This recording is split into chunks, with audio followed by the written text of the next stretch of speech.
Wow! I let out a triumphant shout. The next instant the pile of books beneath my feet suddenly collapsed. I jumped clear and landed on the floor with a thunderous thud.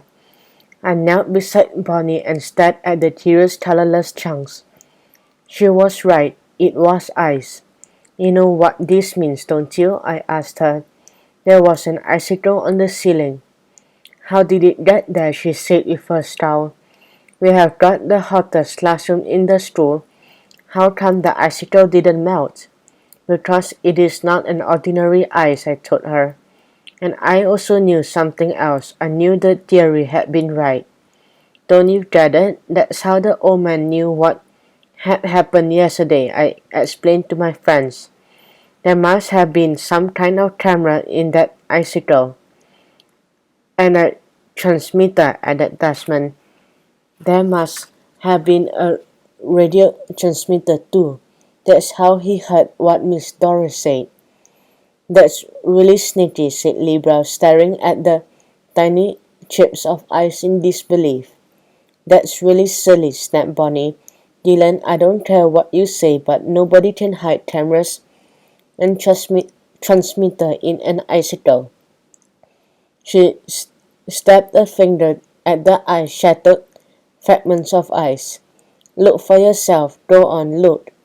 Where's the camera? Where's the transmitter? I can't see them, can you? Libra leaped to my defense. But Bonnie, what if we are dealing with some kind of freaky science we don't understand?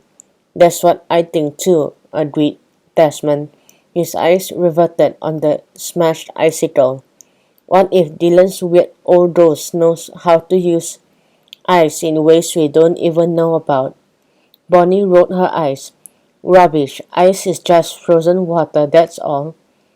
But what if that ice came from the North Pole? I speculated. Examining the broken particles of ice with my fingers. What if it's part of the polar ice cap? Then the truth exploded in my mind.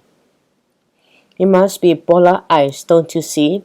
That's why the old man sent me the words for my essay about the monsters awaiting under the ice. Now it all makes sense. No, it doesn't. Bonnie burst out laughing. That's even sillier, she scoffed. How could polar ice get onto the ceiling of our classroom?